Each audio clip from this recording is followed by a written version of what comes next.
Yahweh, Bahashem, Yahushai, Bahashem, Rachakodash. Double honors to the apostles and elders of Great Millstone who rule well and teach well with sincerity, honesty, and integrity.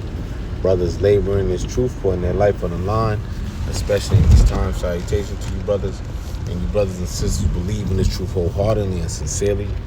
Shalom to the hopeful elect. I'm going to read this Sirach, also known as the book Ecclesiasticus, chapter 33, verse 1. It reads, "There shall no evil happen unto him that feareth the Lord, but in temptation even again he will deliver him." Okay? Let's even get this. A wise man hateth not the law, but he that is an hypocrite, therein is a ship in a storm. Okay? So first and foremost, and if you get the third verse too, a man of understanding trusteth in the law, and the law is faithful unto him as an oracle. All right, because ultimately, fearing the Lord, going after the ways of Yahweh Bashem Yahushai, the old ways, the old paths, the ways that lead into life, not into death. All right, and the scripture says, receive this engrafted word which is able to save your life. Matter of fact, let's grab that real quick, then we'll get back. Matter of fact, I'll grab that over here.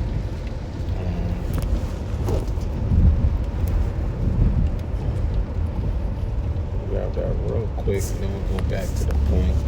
James 1 and verse. James 1 and verse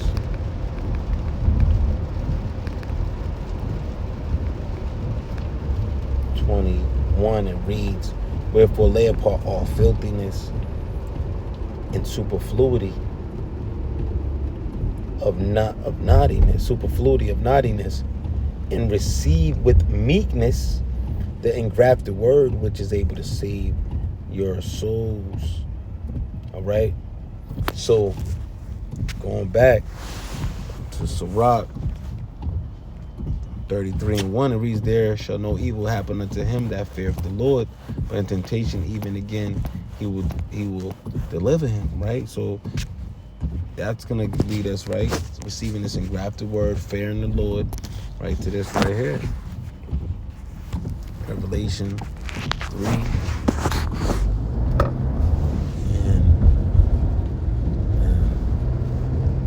and 10, it reads,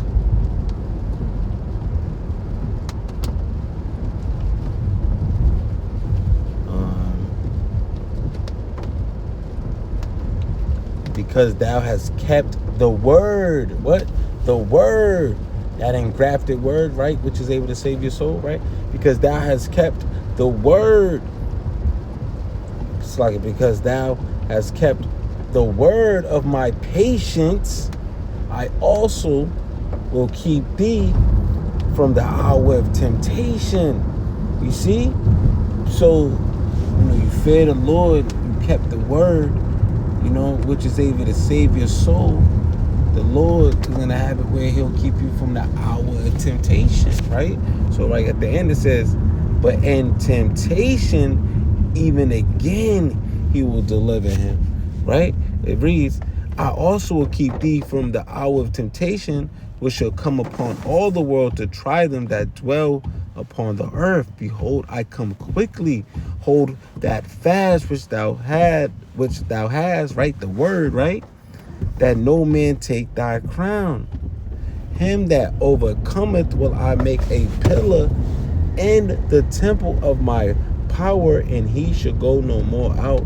And I will write upon him the name of my power, and the name of the city of my power, which is New Jerusalem, which cometh down out of heaven from my power, and I will write upon him my new name." Right? So we want to be part of that New Jerusalem. But see, it starts with the fear of the Lord, right? So there shall no evil happen to him that feareth the Lord, right? So when you receive this engrafted word, with meekness, right? It's able to save your soul. When you understand the ways of the Lord, and you serve the Lord with fear and trembling, all right? To make your call, you do diligent to make your calling and election sure, right? You serving the Lord with fear and trembling, because, right?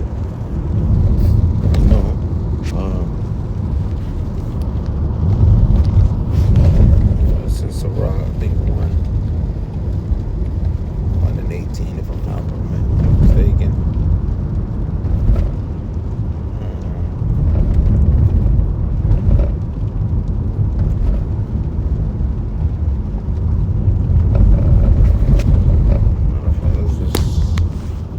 Let's look at Sarah 1:18. Let's see what that says. Okay, we'll get this. The fear of the Lord is a crown of wisdom. Remember that no one take the crown, right? So that crown is what is your understanding. This knowledge is truth. You're no longer naked. You're no longer shamed, right? You have been waking up to this breath. This breath. It's that inspiration. All right, this truth, right? And the truth is, to be fear of the Lord is the beginning of knowledge, wisdom, and understanding. All right. So it reads, the fear of the Lord is a crown of wisdom, making peace and perfect health to flourish. Making peace and perfect health to flourish, both which are the gifts of Yahweh Bashem Yahushai, and it enlargeth their rejoicing that love him. All right. Verse 21, the fear of the Lord driveth away sins, and where it is present, it turneth away wrath, right? So you're going to be delivered from, the hour of temptation, right? You see, even if you become a martyr, a witness, and you will still be risen up as the part of the first fruits with Yahweh Bashem Yahushua, with Yahweh Shai, So it reads, let me see.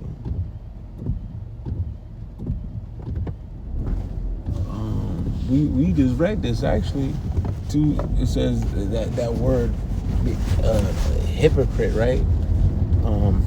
Verse 29, it says, "Be not an hypocrite in the sight of men, and take good heed what thou speakest," right? So this word, all right. So we got to take heed. We got to be walking the ways of Yahweh Bashem Yahushua, lay apart all superfluity, naughtiness, lasciviousness, right? And receive this word, receive. Matter of fact, let's go get it back. It's a little late for the brain. James 1, verse 21, it reads again, "Wherefore lay apart all filthiness and superfluity of naughtiness, and receive with meekness the engrafted word, which is able to save your souls." All right. So like I said, what is the principle? Man, hold up. Matter of fact, let me get that.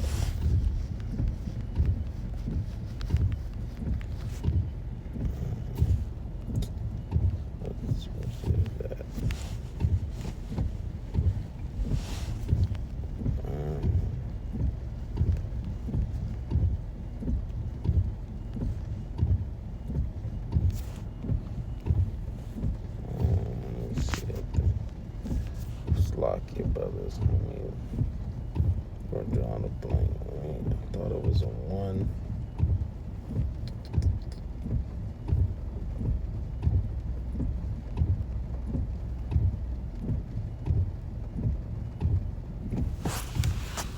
Thought it was 1. Probably not.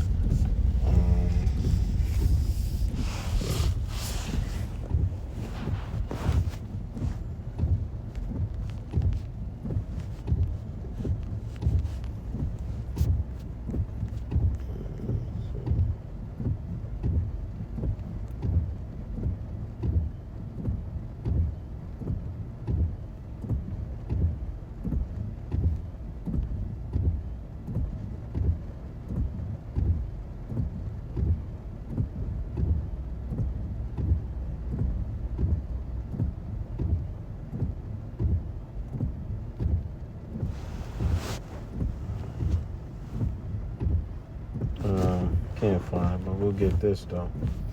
We'll get this. We'll get this, the old goodie. Proverbs 1. Proverbs 1:7. The fear of the Lord is the beginning of knowledge, but fools despise wisdom and instruction. All right? So, and it says, my son, hear the instruction of thy father, and forsake not the law of thy mother. All right? For they shall be an ornament of grace unto the head, and chains about thy neck. All right? So we got to wear, remember that wisdom is a crown, right? So let nobody take your crown, man. Fear the Lord, trembling. Matter of fact, let's get that and we'll end on that, man, because it's a fearful thing to fall in the hands of our living power, right? So we got to understand the importance of fearing the Lord, man. And when you fear the Lord, it keeps you away from sinning, like we just read. All right, it keep you away from being like a heathen man, right? Because you're not gonna be obviously we're not gonna be perfect in this flesh, right? Our flesh, our righteousness, that's filthy rags. But having the mindset to strive for the masteries, right? Putting off that old man. All right. So it reads Psalms 2:11, and serve the Lord with fear and rejoice with trembling. All right. And then let's get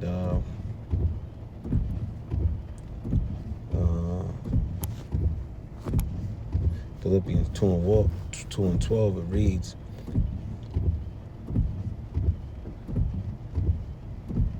this is good too, Ephesians 6:5. Servants, be obedient to them that are your masters according to the flesh. Right? So we are part of the apostles, the elders. We learn, we believe that the Lord set them up. So when we go against them, we're going against the Lord's anointed. All right? And it reads, servants, be obedient to them that are your masters according to the flesh, with fear and trembling and singleness of your heart, as unto a Mashiach, right? Because it's as unto a Mashiach. All right? Because that's why you have those out there that's showing you an example who are disobedient to their spiritual fathers. All right? It's got to carry yourself in a certain manner, man. All right? Philippians 2:12, it reads, wherefore, my beloved, as ye have always obeyed, not as in my presence only, but not now much more in my absence, work out your own salvation with fear and trembling. All right? So the importance of fearing the Lord, man. All right. Right, but the point was made. Constantly, pray without ceasing. I'm always gonna continue to say that, and remember, the fear of the Lord is the beginning of knowledge and wisdom. All right, and that precept, I couldn't get it, but it's the principal thing, right? And it is definitely the principal thing. All right, so with that, pray this lesson was edifying. Shalom to all for life.